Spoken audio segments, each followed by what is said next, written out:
Dear parents, YouTube पर जो आपके कमेंट्स हैं, मैंने कहा वो स्टूडियो जाने का समय नहीं है, यहीं पर वीडियो बना देते हैं। एक कमेंट है कि क्या मेडिकल के पैसे देने हैं? आपका जो सैनिक स्कूल का मेडिकल है उसके पैसे नहीं देने हैं, आपके फ्री होता है।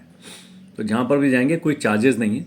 दूसरा था कि क्या मेडिकल के साथ में ही सारे डॉक्यूमेंट्स लेके जाने हैं? बिल्कुल लेके जाने हैं, क्योंकि मेडिकल के बाद सीधा आप सैनिक स्कूल जाएंगे, वहाँ डॉक्यूमेंट वेरीफाई कराएंगे और फीस देंगे और बच्चे का एडमिशन कंफर्म करेंगे। तीसरा जो डाउट था कि फीस कैसे देनी है, फीस कैश में दे देनी है, बैंक ड्राफ्ट लेके जा सकते हैं। अगर आप वहाँ ले जाएंगे तो वहाँ आपको बैंक अकाउंट में स्कूल के जमा करानी पड़ेगी कैश, और उनकी रसीद ला के स्कूल में जमा करेगी। स्कूल आपसे कैश एक्सेप्ट नहीं करेगा, डिजिटल पेमेंट एक्सेप्ट नहीं करेगा। तो डीडी है, वही आपके पास ऑप्शन है, या वहाँ पर जाके बैंक की रसीद दे देंगे। चेक नहीं लेते हैं, चेक बाद में पता लगा आपका बाउंस हो गया तो फिर गड़बड़ हो जाएगी। तो तीन बड़े बड़े डाउट्स थे। तो ये फीस के बारे में, मेडिकल के बारे में, और मेडिकल का फॉर्म मैंने बताया था अपने वीडियो में कि आप 2 उसकी कॉपी करा लें। वहाँ पर एक ही भरेंगे आपके लिए, आप दूसरी खुद से भर के डॉक्टर साहब को इंसिस्ट करेगा इस पर भी साइन कर दो, एक अपने रिकॉर्ड के लिए रख लीजिए। और जो जानकारी मेडिकल में आपने देनी है वो आप डॉक्टर साहब के साथ बैठ के भरेंगे, अपने घर से भर के ले जाएंगे, उसकी कोई चिंता नहीं है। जो आपका वाला हिस्सा है वो आपने खुद भरना है।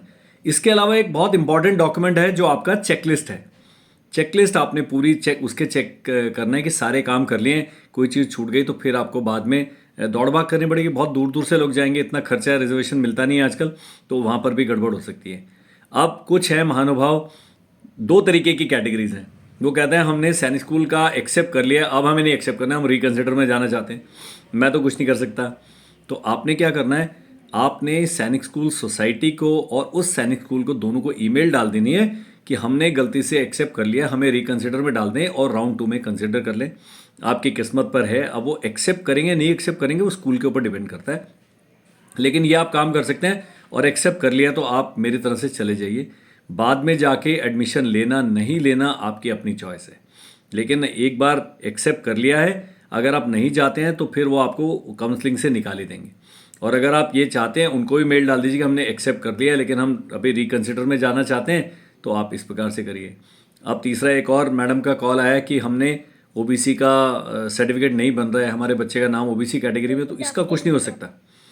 वो तो बड़ा गड़बड़ हो जाएगा। तो उनको भी आपने लिखना है कि हमारा इतने ज़्यादा नंबर लाया बच्चा, इसको राउंड 2 में गिन लिया जाए जनरल कैटेगरी के अंदर। शायद एक्सेप्ट हो जाए, शायद ना हो, गारंटी नहीं है, लेकिन आप अपनी तरफ से आप कर्म करते रहें। Thank you. जय हिंद।